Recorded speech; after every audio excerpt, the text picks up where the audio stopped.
Je t'explique. Là, c'est la partie 2 des crypto news de la semaine. J'ai été obligée de scinder la vidéo en deux parce que les informations étaient trop lourdes. Si ce n'est pas encore fait, je t'invite à regarder la première partie avant de regarder la deuxième partie. Et puis, si tu avais déjà regardé la première partie, on continue, c'est parti, hein. Et avant ça, tu connais. Si tu connais pas, chaque dimanche, on revient ensemble sur l'actualité la plus croustillante autour des cryptos. Si c'est un sujet qui éveille ta curiosité et ou te passionne de manière incommensurable, tu sais ce qu'il te reste à faire. Abonne-toi, rejoins la lettre alpha et c'est parti. Mets-toi en mode Zeppo, boisson sur le tech et on continue avec la suite et fin des crypto news de la semaine. Ciao! On va parler de l'euro digital. L'euro digital devrait voir le jour en 2026-2027. C'est en même temps une grosse menace et une grosse opportunité pour les cryptos. Avant ça, petit contexte. Cette semaine, il y a eu un rassemblement à la Banque de France pour parler de l'euro digital et des perspectives d'avenir. Alors, j'ai regardé la conférence sur YouTube. C'était assez drôle parce que quand certaines personnes employaient le mot crypto-monnaie, il y avait d'autres, enfin ceux qui menaient la conférence, qui disaient non, surtout pas, faut pas prononcer le mot crypto-monnaie comme si crypto-monnaie c'était un gros mot, tu vois. Mais bon, je vais te dire maintenant pourquoi je pense, selon moi, que l'euro digital est une menace. Déjà, l'euro digital, c'est une MNBC, c'est une monnaie digitale de banque centrale. Et l'euro digital se veut décentralisé d'après les dires des gens qui étaient à la conférence. Déjà, on voit qu'il y a une incohérence, tu vois. Et la menace, c'est qu'actuellement, on n'a même pas encore d'euro digital, mais dans le monde actuel, le ministère de l'économie peut réclamer l'accès à toutes les transactions bancaires des Français. Ça se passe actuellement.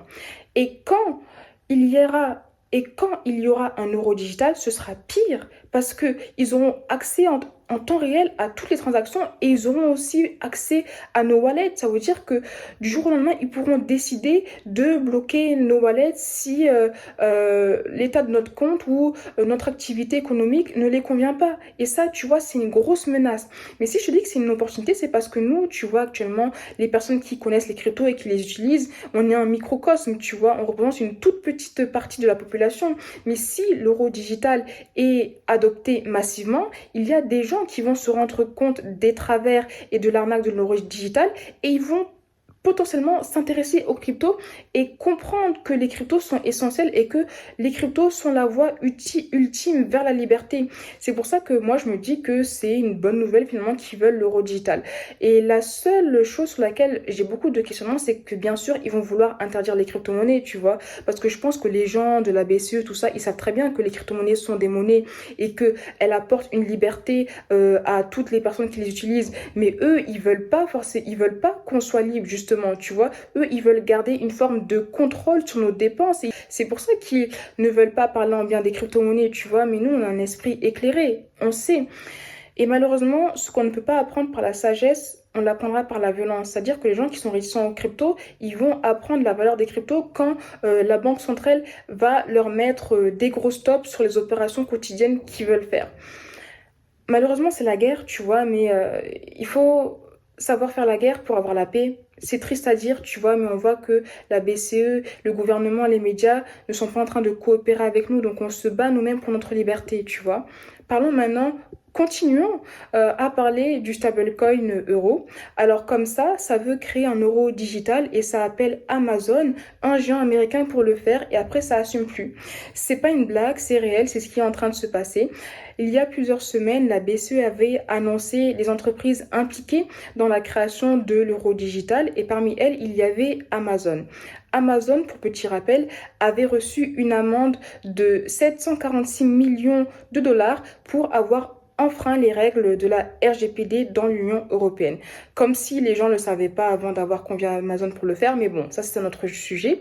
Le truc c'est que là, ils ont dû faire une réunion et il y a un dirigeant qui s'est réveillé en mode mais les frérots, en fait, moi je suis pas corda qu'Amazon soit avec nous, en fait. Moi je veux pas l'impliquer dans le processus, les frérots. Amazon c'est l'Amérique, nous c'est l'Europe.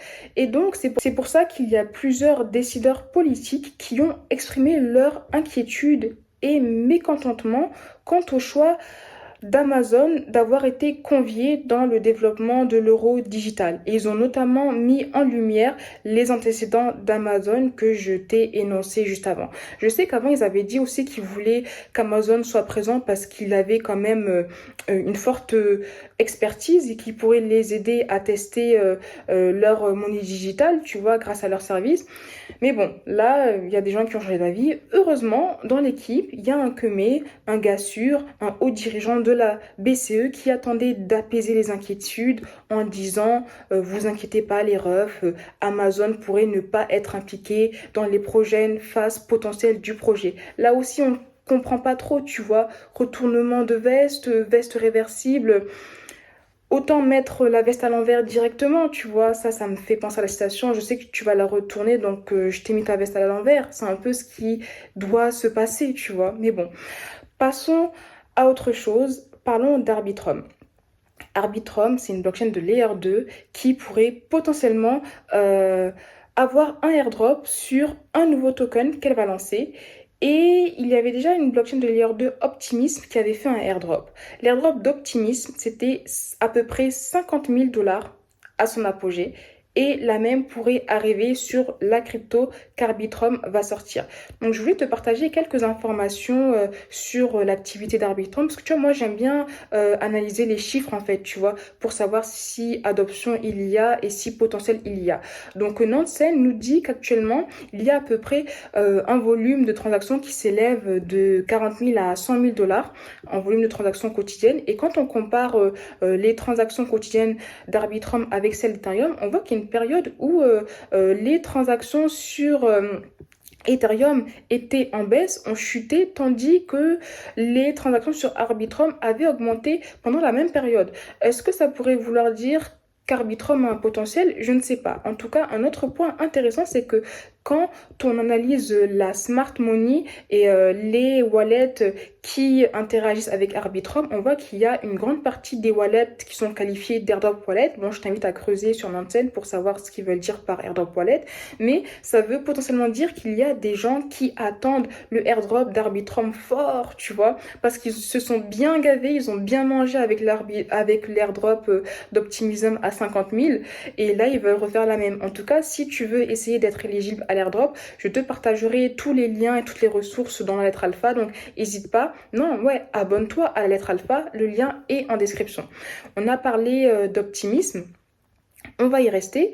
OpenSea va supporter la blockchain Optimism après avoir accepté la blockchain Arbitrum. Donc ça, c'est une bonne nouvelle. On voit qu'OpenSea supporte de plus en plus de blockchains de Layer 2.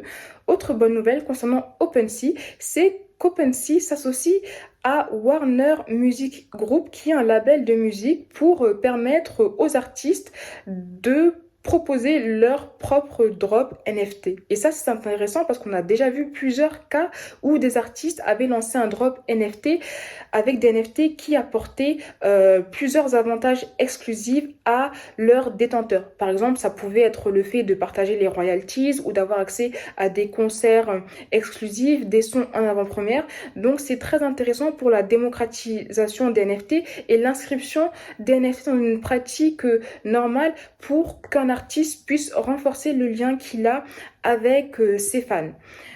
Une autre nouvelle assez intéressante, plutôt un bon plan concernant OpenSea, tu vas kiffer. Comment forcer la plateforme NFT OpenSea à te payer 100 000 dollars? Deux personnes ont réussi à le faire et tu pourrais potentiellement le faire si tu as les compétences pour. En fait, OpenSea récompense des hackers gentils qui pourraient trouver des vulnérabilités sur leur plateforme. Et c'est dans ce cadre-là qu'il y a deux hackers gentils qui ont reçu une prime de 100 000 dollars en découvrant des vulnérabilités via la plateforme Bug Bounty HackerOne. Et tu vois, ça c'est une pratique qui est très généralisée. C'est-à-dire que si tu as des compétences tu peux essayer de trouver des potentiels hacks et à travers des plateformes de Bug Bounty, des plateformes peuvent te rémunérer. Ça part de centaines de milliers de dollars à plusieurs millions pour le potentiel risque de hack que tu tu as permis de leur faire éviter. Parce qu'on sait que quand une plateforme se fait hacker, les montants volés peuvent se chiffrer en millions. Et pour eux, c'est beaucoup plus rentable de payer 100 000, 500 000, 1 million à un hacker gentil que de se faire hacker 10, 15, 20, 30 millions. Tu vois ce que je veux dire? Maintenant, posons-nous, parlons Solana. Bon, cette semaine, il y a eu un nouvel arrêt de la blockchain Solana.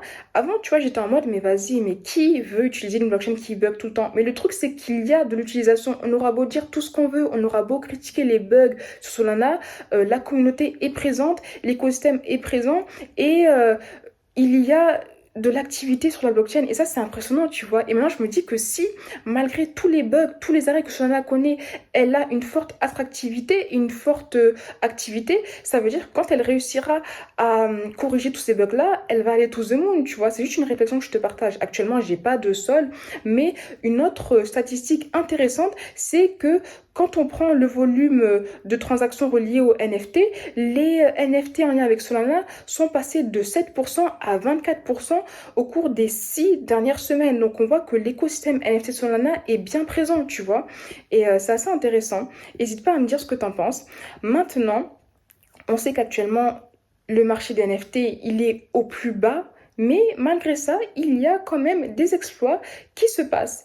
Cette semaine, il y a un CryptoPunk rare qui s'est vendu pour 3300 Ethers, soit plus de 4 millions de dollars. Et ça fait la quatrième plus grosse vente d'Ape. C'est vraiment impressionnant, tu vois.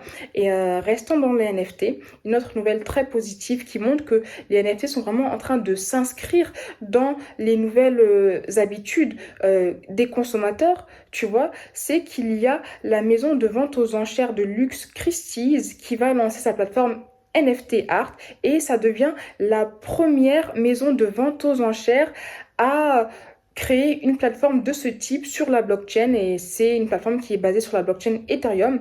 La plateforme s'appelle Christie's 3.0 et tu vois c'est super, c'est la première à le faire mais c'est sûr qu'il y a d'autres maisons qui vont suivre ces traces, tu vois. En fait le plus dur c'est d'avoir la première qui se lance mais quand il y en a une qui se lance, laisse tomber les autres elles viennent parce qu'elles veulent pas rater ce qui est en train de se passer donc bonne nouvelle. Parlons de MetaMask. Alors, l'expérience sur MetaMask, c'est nul.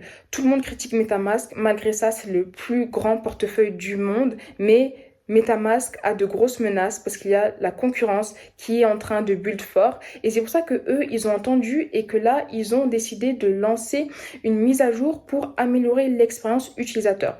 Donc, tu peux y accéder à travers ton wallet où ils ont un site dédié. Et ce qui est bien, c'est que tu pourras avoir une vue assez agréable sur tous tes actifs. Tu pourras également voir tes NFT et consulter tes cryptos sur diverses blockchains. Et quand je te dis que la concu est là, c'est que la concu est là en fait. Je vais directement te parler d'un concurrent. Il y a Robinhood qui va lancer son wallet Web3 qui sera d'abord basé sur Polygon. Et concernant Robinhood, ce qui est intéressant, c'est qu'il y a le milliardaire SBF qui vient de devenir le troisième plus gros actionnaire de Robinhood. SBF, il est tout part, hein, laisse tomber. Je vais te parler d'une autre collection NFT qui me dégoûte, je t'en parle souvent, tu vois, mais à chaque fois, j'arrive pas à comprendre pourquoi tout le monde est derrière cette plateforme en train de la. Tu vois ce que je veux dire, tu vois, on peut pas dire tous les termes, tu vois, mais tu vois ce que je veux dire. La bonne nouvelle, c'est qu'il y a Anonymous qui a publié une vidéo avec plusieurs accusations contre cette collection NFT. On parle bien sûr des bases. Parmi les accusations, on parle de nazisme, racisme, pédophilie, ça fait beaucoup quand même, tu vois. Je comprends pas pourquoi cette collection NFT et ce projet est acclamé. Alors ouais, il y en a qui vont dire mais non, ils blaguent, c'est du troll, faut rigoler. Perso, moi je rigole pas avec ça, tu vois. Enfin, ça me dégoûte. J'arrive pas à comprendre comment on peut rigoler, comment on peut prendre ça à la légère. Mais bon, si c'est la vie que vous avez décidé de me mener, ok, tu vois, je respecte, mais moi, ça me dégoûte. Et juste pour ça, tu vois, juste pour ces accusations de nazisme, racisme, pédophilie, bref, n'hésite pas à me dire ce que t'en penses, peut-être que c'est moi qui suis folle, mais personnellement, je sais pas, j'ai beaucoup de mal à rigoler sur ces sujets-là. Mais bon, c'est peut-être moi qui suis vieille, hein, je sais pas. Parlons d'un sujet beaucoup plus joyeux, de marque. Ils se sont déjà fait plus d'1 million de dollars avec leur collection NFT et là, ils continuent. On parle de Lacoste. Ils avaient lancé leur projet NFT Web3 Underwater et là, ils continuent. Ils vont airdropper les personnes qui avaient eu le premier NFT, le Genesis Pass. Et ce qui est bien, c'est que ils veulent vraiment nouer la relation qu'ils ont avec tous les détenteurs d'NFT. Par exemple, Lacoste permet aux détenteurs d'NFT d'avoir un pouvoir de décision dans le développement de leur collection. Ça veut dire qu'ils pourraient potentiellement choisir les matières ou quel sac va être sorti. Et ça, c'est super bien, tu vois, d'impliquer les détenteurs d'NFT dans le développement des collections. Et au-delà de ça, les personnes qui avaient le premier NFT, ils avaient été conviés à une soirée dans leur magasin aux Champs-Élysées. Et ils ont vraiment une feuille de route concrète. Ils ont une roadmap sur leur projet NFT. Et ça, c'est ce qu'on attend, tu vois. Si tu es une marque, je te conseille très fortement de réfléchir et penser un programme de fidélité basé sur les NFT parce que c'est littéralement l'avenir à partir du moment où ça se fait d'une très belle manière, tu vois, et à partir du moment où tu impliques vraiment ta communauté dans ton projet et que tes NFT ont une vraie utilité et valeur ajoutée en lien avec ta marque. Je vais te parler d'une autre marque qui a fait une belle opération en lien avec les NFT et j'espère que là, ça va ramener des meufs parce que je t'ai pas dit, mais sur YouTube, il y a moins de 5% qui regardent mes vidéos, je sais pas pourquoi, tu vois. Donc là, les frérots, si vous avez des meufs, des femmes dans votre entourage, là, faut les appeler parce que là, je m'adresse tout particulièrement à elles. Il y a Etam qui a lancé son Metabody avec un NFT qui va donner l'accès à la propriété numérique du Metabody et débloquer des expériences VIP. Et ça, c'est très intéressant, tu vois. On voit qu'Etam, ils impliquent les NFT dans leur stratégie et qu'ils veulent vraiment aussi éduquer leurs clients sur les NFT. Par exemple, sur leur site, ils disent même que les NFT transforment la relation entre les marques, leurs clients et plus globalement leur communauté en offrant des expériences significatives et intimes. Et c'est tout ce qu'on veut. J'espère qu'il y a de plus en plus de marques qui vont les intégrer. Bah, c'est sûr qu'il y a de plus en plus de marques qui vont intégrer les NFT dans cette stratégie.